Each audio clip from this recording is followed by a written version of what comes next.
дар вилояти Суғд давоми як рӯзи санаи 18 январ дар умум 31129 нафар сокинон аз ваксинатсия бар зидди бемории COVID-19 гузаштанд. аз ин шумора 19277 нафар вояи якум ва 11852 нафар вояи дуюми ваксинаро қабул карданд.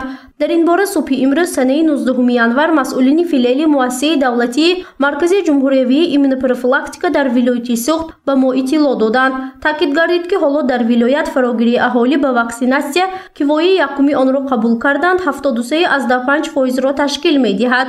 яъне бино ба гуфти мудири шӯъбаи эпидемиологии филиали муассисаи давлатии маркази ҷумҳуриявии иммунопрофилактика дар вилояти Суғд Муъминҷон Бобоҷонов ин нишондиҳанда дар муқоиса ба чанд моҳи қаблӣ нисбатан беҳтар буда эҳтимол меравад ки дар наздиктарин фурсат фарогирии аҳолӣ ба иммунизатсия то ба 80% баробар карда шавад.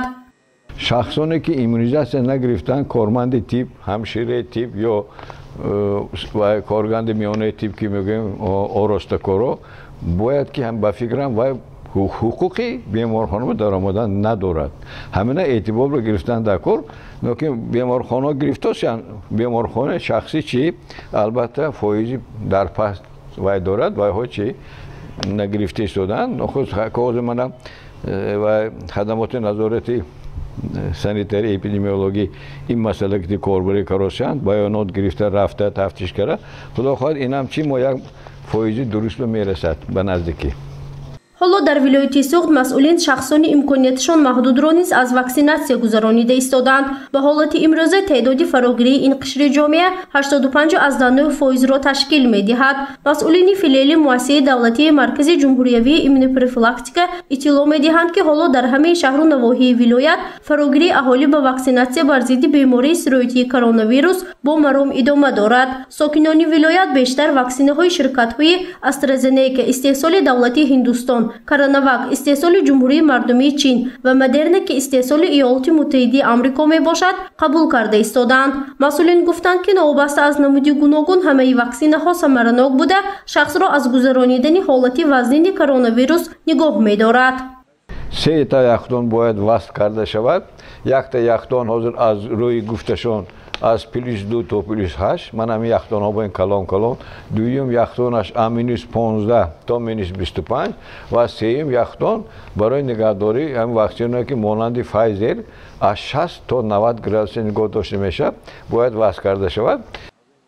ҳоло дар яхдонҳои филиали муассисаи давлатии маркази ҷумҳуриявии иммунопрофилактика дар вилояти Суғд ваксинаҳои ширкати Коронаваки ҷумҳурии мардумии Чин, AstraZeneca давлати Ҳиндустон ва Pfizer Модерна ки истеҳсоли давлати Иёлоти Муттаҳидаи Амрико мебошад ба таври кофӣ нигоҳ дошта шудааст. таъкид гардид ки рӯзҳои наздик боз воридшавии ваксинаи амрикоии Модерна дар назар аст. барои нигоҳ доштани ваксинаҳо дар маркази ҷумҳуриявии иммунопрофилактика шароити зарурӣ фароҳам оварда шудааст.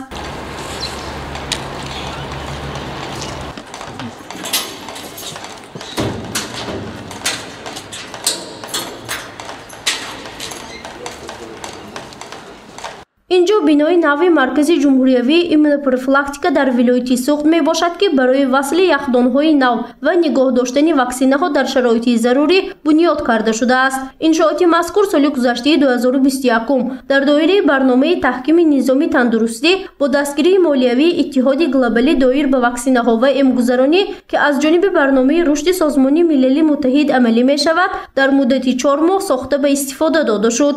дар иншооти нав барои нигоҳдошти ваксина ва ҳам сӯзандоруҳо ҳуҷраҳои алоҳида сохта шудааст ки пурра ба талаботи имрӯзии тиб ҷавобгӯ мебошад. унҷо дуюм ҳуҷраи хушк мегӯем сухой склад ҳамунҷо ки мо ваксинаҳои ва сӯзандорҳои ҷобоҷо мекунем албатта як ин беҳбудӣ кор мешавад. мо ҳеҷ вақт чӣ азоб намекашем. ҳама сохтмонҳо 100% бушудагӣ. дар вилояти Суғд гурӯҳи мақсаднок ки мебояд аз ваксинатсия гузаранд 1,557,446 нафарро ташкил медиҳад. аз ин шумора то имрӯз 1,160,378 нафар вояи якуми ваксинаро қабул карданд ки ин нишондод 73.5%-ро ташкил медиҳад. вояи дуюмро бошад 887,155 нафар қабул карданд ки ин 56.2%-ро ташкил медиҳад.